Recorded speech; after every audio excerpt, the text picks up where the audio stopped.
Hello dear students, आशा करता हूँ आप लोग घर पे सुरक्षित होंगे। तो देखिए, आज हम 10वीं क्लास के मैथ का 5वां चैप्टर शुरू करेंगे जिसका नाम है समांतर श्रेणी, या हम इसे शॉर्ट फॉर्म में एपी बोलते हैं। ठीक है, तो सबसे पहले तो हमें ये पता होना चाहिए कि कोई भी काम शुरू करने से पहले वो काम में कहाँ पर काम आएगा। जैसे ये चैप्टर हम पढ़ेंगे तो पहले हमें ये पता होना चाहिए कि चैप्टर में कहाँ पर यूज होगा, और बिल्कुल आसान है, जो हमारे घरों में भी यूज होता है। उदाहरण के लिए मान लेते हैं, आपके पिताजी ने आपके किसी काम से खुश होकर आपको एक हफ्ते 10 रुपए दे दिए। ठीक है, अगले हफ्ते आपके पिताजी ने इसमें 2 रुपए बढ़ा दिए। 2 रुपए बढ़ा के आपको कितने रुपए दे दिए? 12 रुपए। ठीक है, तीसरे हफ्ते 2 रुपए और बढ़ा दिया आपके पिताजी ने, तो यहाँ पर कितने रुपए हो गए? 14 रुपए मिल गए आपको तीसरे हफ्ते। चौथे हफ्ते आपको 16 रुपए मिल जाएंगे। चलो ठीक है, अब आपके पिताजी ने आपका इंटरव्यू लेने की कोशिश करी और उसने बोल दिया कि अगर मैं ऐसे ही तुझे रुपए देते जाऊं तो ये बता 23वें हफ्ते कितने रुपए हो जाएंगे। अब तो बात मुश्किल में पड़ गई, लेकिन बिल्कुल आसान है अगर आपने समांतर श्रेणी जो टॉपिक है उसको अच्छी तरह से पढ़ रखे। ठीक है, तो एक समस्या तो ये हल करती है हमारी समांतर श्रेणी। चलो, अब एक बात और पूछ लिया पिताजी ने कि अगर ये बता मैं तुझे ऐसे रुपए देता जाऊं तो 10 हफ्तों में टोटल तेरे पास कितने रुपए हो जाएंगे। अब फिर दिक्कत आ गई, लेकिन कोई दिक्कत नहीं है। अगर आपने ये चैप्टर पढ़ रखे है, कॉपी पेन उठाओगे 1 मिनट में सोल्व करके ये लो पिताजी आपके सवाल का जवाब। ठीक है, तो उन सभी चीजों को हल करने के लिए हमें ये 5वां चैप्टर पढ़ना है, और बिल्कुल आसान है। 10वीं क्लास के पेपर में 5 नंबर में ये चैप्टर आता है। ठीक है, चलो देखते हैं है क्या ये। अब देखिए, आपके पिताजी ने पहले हफ्ते में आपको 10 रुपए दे दिए। हर हफ्ते वो 2 रुपए आपकी पॉकेट मनी में बढ़ाता गया, यानी कि यहाँ पर भी 2 रुपए बढ़ा दिए, यहाँ पर फिर उसने 2 रुपए बढ़ा दिए, यहाँ पर फिर उसने 2 रुपए बढ़ा दिए। ठीक है, तो इस प्रकार हर एक हफ्ते में एक निश्चित संख्या को जोड़ते हुए आगे की तरफ चले गए। तो इस प्रकार जो हमारे सामने ये एक सूची बन रही है संख्याओं की, वही क्या कहलाती है? समांतर श्रेणी। समांतर श्रेणी, जैसे हम छोटे रूप में क्या बोल सकते हैं कि ये क्या है? एक प्रकार की एपी है। बात समझ में आ गई? अब देखो, जरूरी नहीं है कि ये एपी हमेशा बढ़ते क्रम में ही हो। जैसे एक उदाहरण देखो, एक हफ्ते आपके पिताजी ने 10 रुपए दे दिए, अगले हफ्ते उन्होंने किसी कारणवश आपका 1 रुपया काट लिया और अगले हफ्ते कितने रुपए दे दिए? 9 रुपए दे दिए। ठीक है, अगले हफ्ते फिर किसी कारणवश 1 रुपया फिर काट लिया, 8 रुपए दे दिए। उसी प्रकार उससे अगले हफ्ते 7 रुपए दे दिए, उससे अगले हफ्ते 6 रुपए दे दिए। तो अब यहाँ पर देखिए, एक निश्चित संख्या जुड़ तो नहीं रही, लेकिन घट जरूर रही है। यहाँ पर 1 रुपया घट गया, उसी प्रकार यहाँ पर भी 1 रुपया घट गया, यहाँ पर दोबारा से फिर 1 रुपया घट गया, यहाँ पर भी 1 रुपया घट गया। ठीक है, तो यानी कि एक निश्चित संख्या घट रही है हर बार, प्रत्येक 2 क्रमागत पदों के बीच एक निश्चित संख्या घट रही है। तो ये जो संख्याओं की एक सूची हमारे सामने है, ये भी हमारी क्या एक प्रकार की समांतर श्रेणी। समांतर श्रेणी। ठीक है, अब आप कहोगे जी बढ़ाना या घटाना जरूरी है, तो ऐसा कोई जरूरी नहीं है। ये भी एक प्रकार की एपी है कि आप कोई बदलाव ना करें। 2, अगले हफ्ते भी 2, उससे अगले हफ्ते भी आपको 2 रुपये दिए, 2 2, इसको आप आगे की तरफ बढ़ा दो। तो ये भी एक एपी है जिसमें कोई बदलाव नहीं आ रहा। ठीक है, ये भी हमारी क्या एक प्रकार की समांतर श्रेणी या जिसको हम क्या बोल सकते हैं, एपी है। ठीक है, अगर यहाँ पर देखें तो हर बार 0 का अंतर है, यहाँ पर भी कोई अंतर नहीं आया, यहाँ पर भी कोई अंतर नहीं है, यहाँ पर भी कोई अंतर नहीं है। तो ये तीनों ही आपकी क्या समांतर श्रेणी है। इसमें बढ़ते में थी, इसमें एक एक संख्या घट गई, इसमें कोई बदलाव नहीं आया, यानी कि 2 पदों के बीच क्या है, 0 का अंतर है। ठीक है, तो ये तीनों की तीनों क्या हमारी समांतर श्रेणी। अब आपसे कोई पूछ ले कि इसकी परिभाषा बताओ, तो क्या बताओगे कि ऐसी सूची संख्याओं की जिसमें 2 क्रमागत पदों के बीच एक निश्चित अंतर रहे, या जो अंतर वो क्या रहे, समान रहे। जैसे यहाँ पर 2 2 का था, यहाँ पर -1 -1 -1 का था, यहाँ पर 0 का अंतर है सभी में। ठीक है, तो ये तीनों की तीनों हमारी क्या है, समांतर श्रेणी। अब समांतर श्रेणी के अंदर देखिए, थोड़ा सा बात करें अच्छी तरह समझने की, तो इसका जो पहला पद है इसको लिखते हैं हम ए या A1 से। ये इसका दूसरा पद है जिसको हम किससे लिखते हैं, A2 से लिखते हैं। और ये इसका तीसरा पद है जिसको हम A3 से लिखते हैं। ये इसका चौथा पद है जिसको हम A4 से लिखते हैं। ये इसका पांचवा पद है जिसको हम A5 से लिखते हैं। ठीक है, बात समझ में आ गई।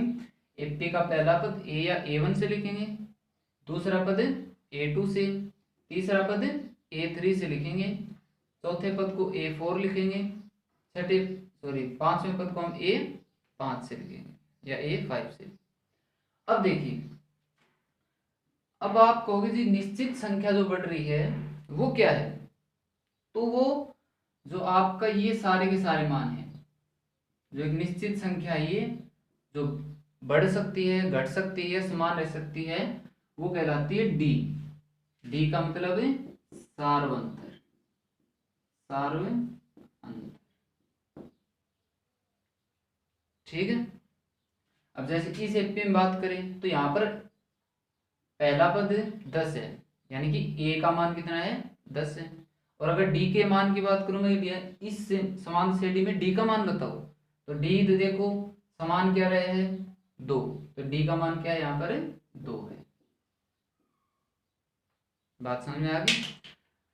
अब देखिए, जो समांतर श्रेणी का व्यापक रूप होता है, व्यापक का मतलब ए और डी के रूप में क्या होगा, तो वो देखिए कैसे होगा। मैं आपके सामने थोड़ा सा एक बार इस रूप में लिखता हूं। एपी को मान लेते हैं, माना कोई एपी है ए, मैंने बताया ना ए लिखो चाहे A1 लिखो, तो मैंने यहाँ पर क्या लिख दिया, ए लिख दिया। A2 इसका दूसरा पद है, एपी का तीसरा पद है A3, A4, A5 और इसको आगे बढ़ा देते। ठीक है, अब आपको पता है कि पहले पद में कोई ना कोई चीज जुड़ेगी। अब जैसे 10 में अगर मैं -1 को जोड़ता हूं तो ये हमारा 9 है, तो उसी प्रकार जब ए में आप डी को जोड़ोगे तो यहाँ पर दूसरा पद मिलेगा हमें A+D। ठीक है, अब तीसरे पद के लिए देखिए, तीसरे पद के लिए आप ए के अंदर ही जोड़ेंगे, लेकिन यहां तक पहुंचने के लिए आपको कितने डी जोड़ने पड़ेंगे, 1 2। ठीक है, यानी कि 1 प्लस यहां तक तीसरे पद तक पहुंचने के लिए 2, यानी कि 1 डी हो जाएगा, 1 डी हो जाएगा, तो 2 डी जोड़ने पड़ेंगे। तो यानी कि A3 जो होता है वो क्या होता है हमारा A+2D।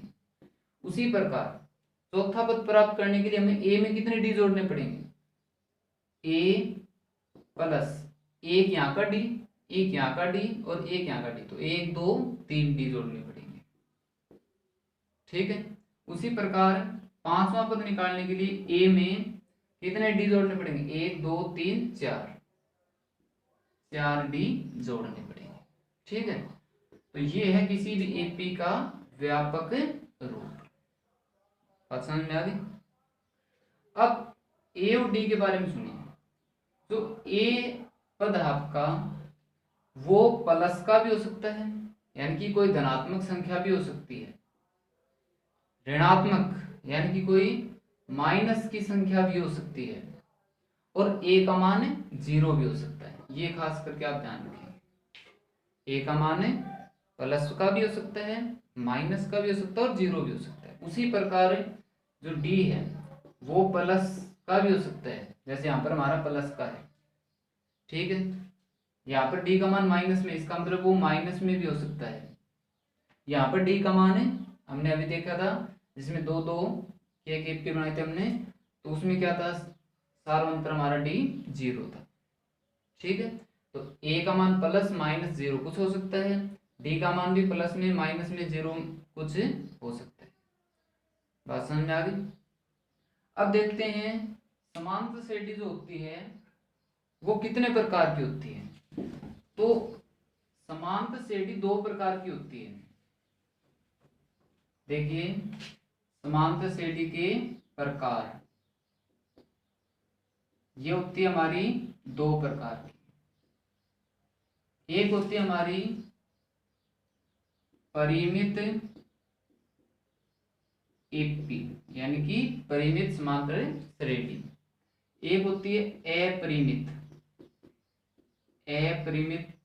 एपी अपरिमित समांतर श्रेणी। अब इन दोनों में क्या फर्क है, देखिए बिल्कुल आसान है। आपके सामने मैं 2 एपी लिखता हूँ, एक एपी तो मैंने ये लिख दी 2 4 6 8 10, ठीक है, सिर्फ 5 ही पद हैं। और एक समांतर श्रेणी लिखता हूं मैं 2 4 6 8 10, और फिर इसके पीछे मैंने ये इस तरह डैश डैश डॉट डॉट लगा दी। तो इन दोनों में देखिए इस एपी में आपको पता है कितने पद हैं, तो आप कहोगे इसके अंदर कितने पद हैं, 5 पद हैं, ठीक है, हम गिन सकते हैं पदों को। लेकिन इसके अंदर देखिए 1 2 3 4 5, क्या इससे आगे पता है हमें कहां तक जा रही, कोई निश्चित पद नहीं। यानी कि इस प्रकार की एपी में, इसमें अपरिमित में पदों की संख्या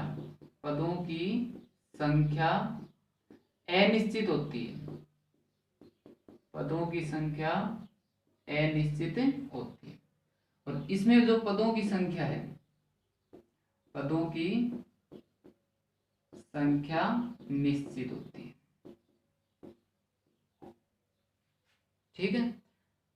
और हमेशा ध्यान रखना किसी भी एपी का अगर पीछे इस तरह की डैश डैश लगा रखे हैं तो वो किस प्रकार की हमारी अपरिमित है, और जिसके पीछे ऐसे डैश डैश नहीं है वो हमारी कौन सी है, परिमित एपी है। बात समझ में आ गई, चलो ठीक है। अब 5.1 जो हमारी प्रश्नावली है उसके अंदर हमें सिर्फ इन्हीं बातों को ध्यान में रखना है। अगर ये 2 3 जो बात आपको बताई है, मैं दोबारा से एक बार बता देता हूँ। एपी क्या होती है, संख्याओं की एक सूची होती है जिसमें 2 क्रमागत पदों के बीच का जो अंतर है वो समान रहे, ठीक है। और उस समांतर श्रेणी का जो प्रथम पद होता है वो ए होता है, ए होता है या A1 भी लिख सकते हैं, लेकिन ज्यादा करके हमारा ए ही लिखा जाएगा। और 2 पदों के बीच जो अंतर होता है उसको बोलते हैं हम सारो अंतर, और उसको लिखते किससे हैं, डी से, ठीक है। देखिए हमें डी भी निकालना आना चाहिए, कैसे निकालते हैं, तो उसके लिए देखिए जैसे मैं आपके सामने एक संख्याओं की सूची लिखता हूं 2 6 10 14 18, ठीक है। पहली बात तो आपसे पूछते हैं कि ये बताओ कि एक एपी है या नहीं है, तो आप क्या देखेंगे कि ये देखो कि 2 संख्याओं के बीच जो अंतर है वो बराबर है या नहीं है। देखो यहाँ के अगर अंतर की बात करूँ तो मैं कितना है, 4 है, यहाँ के अंतर की बात करूँ तो 4, यानी कि इसमें 4 जोड़ दिए, इसमें 4 जोड़ा, इसमें जब 4 जोड़ते हैं तो हमें 14 मिल जाएगा। इसमें दोबारा से अगर 4 जोड़ते हैं तो हमें ये मिल जाए। इसका मतलब है दो संख्याओं के बीच अंतर वो क्या है, समान है। इसका मतलब ये क्या है, एक प्रकार की एपी है। अब इस एपी में ए का मान कितना है, ए आपको बताया था प्रथम पद होता है, तो प्रथम पद कितना हमारे यहाँ पर है 2। अब आपसे पूछ लिया जाए कि इसका सारो अंतर बताओ डी, तो डी निकालो कैसे, देखो आप दूसरे पद में से पहला पद माइनस कर दो, यानी कि दूसरा पद माइनस पहला पद, ठीक है। या फिर अगर आप ये माइनस ना करें और आप कहें मैं तो ये घटाऊं, तो कोई दिक्कत नहीं है, घटा दो भाई। आप तीसरे में से आप कौन सा पद घटा दो, दूसरा घटा दो। तीसरे पद में से आप कौन सा घटा दो, दूसरा। अब कोई ये कहेगा भी मैं तो इन दोनों से भी राजी नहीं हूं, मैं तो इनको घटाऊंगा। अरे भाई तू घटा, कोई दिक्कत नहीं है। इस चौथे पद में से तीसरा पद घटा दे तू, चौथे पद में से चाहे तू तीसरा पद घटा दे, सभी में जो मान आएगा वो बराबर आएगा। क्यों, क्योंकि वो क्या है, एक प्रकार की एपी है। तो अगर हम इन तीनों को देखें तो यहाँ पर एक जनरल फॉर्मूला बना सकते हैं। वैसे तो हम बार बार इसी को यूज करेंगे, लेकिन एक जनरल फॉर्मूला बनता है कि डी का फॉर्मूला बताओ क्या है, तो वो फॉर्मूला क्या बनेगा, देखो यहाँ पर देखें इन दोनों में क्या अंतर है कि यहाँ जो संख्या है उसमें से एक कम यहाँ हो रहा है, उसी प्रकार यहाँ पर जो संख्या उसमें से एक कम होके यहाँ पर आ रही है। उसी प्रकार यहाँ पर देखें तो यहाँ से एक कम होके यहाँ पर आई है, ठीक है।